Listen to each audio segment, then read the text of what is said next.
It's time for your business update with Stephen Carroll. Hello, Stephen. Hi, Jeannie. Nice to see you. You are starting with a major outage that's actually hit dozens of major websites. That's right. It's the UK government's website, the New York Times, the Financial Times and Reddit are among those that have been affected by an outage, apparently at a cloud computing company called Fastly that supplies part of the network around all of these major companies. It started at around 10 a.m. GMT.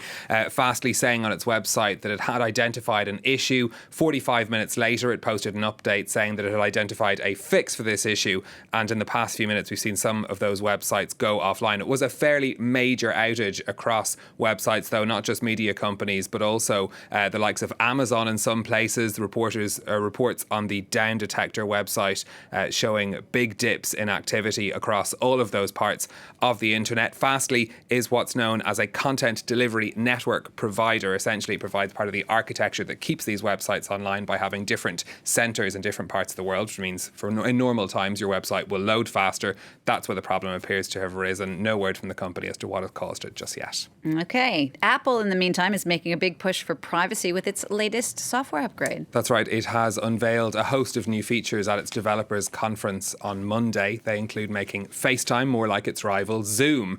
Apple's also building on recent privacy changes, which gave users the chance to stop apps tracking their activity for advertising purposes. Those options won't be available, though, in China. Catherine Viette has the story. In a nod to the success of Zoom and Microsoft Teams, Apple is upgrading its video calling software. FaceTime is getting enhanced audio and video features, but the biggest change, allowing access to Android and Windows users through their web browsers. Apple, too, is doubling down on strengthening privacy protections.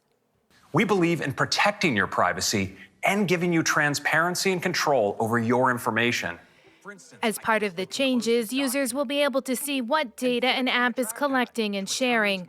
Apple is also making it harder for marketers to see if and when an email is opened in the Mail app, as well as preventing third parties from accessing a user's IP address in Safari. But that private relay feature won't be available in China. It's the latest concession made on privacy in a country responsible for 15% of Apple's revenues. Nevertheless, analysts say these moves could have dire effects on the digital ad industry.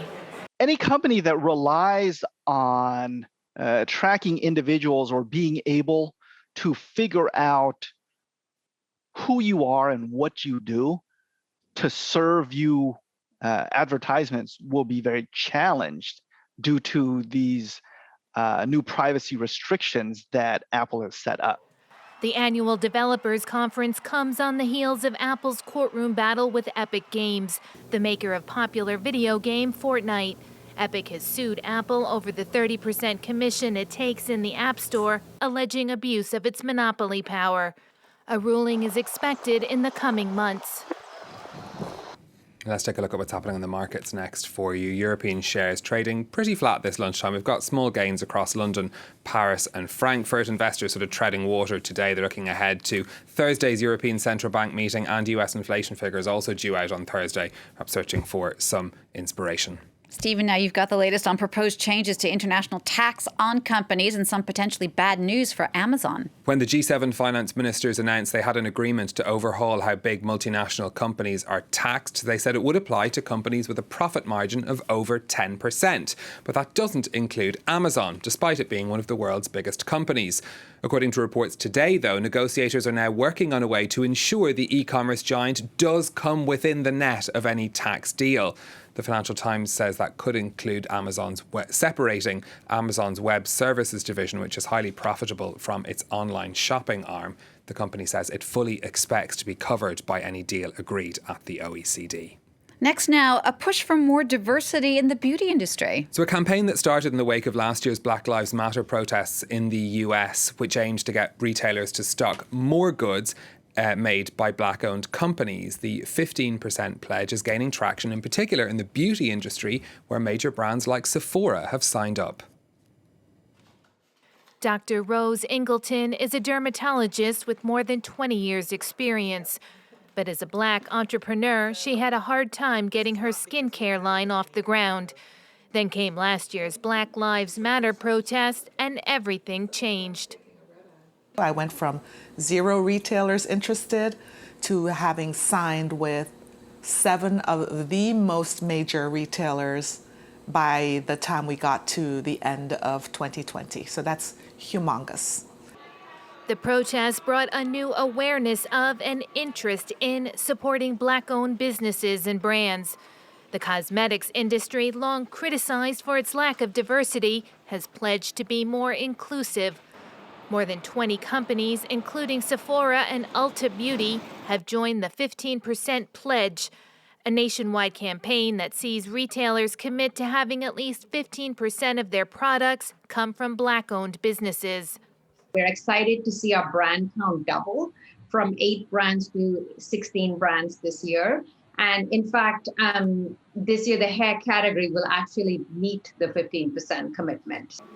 It's a lucrative segment of the market retailers can't afford to overlook. In 2020, Black shoppers in the United States spent nearly 5.5% more on beauty and other items compared with 2019, a pace that exceeded the 3.5% increase for the total U.S. population.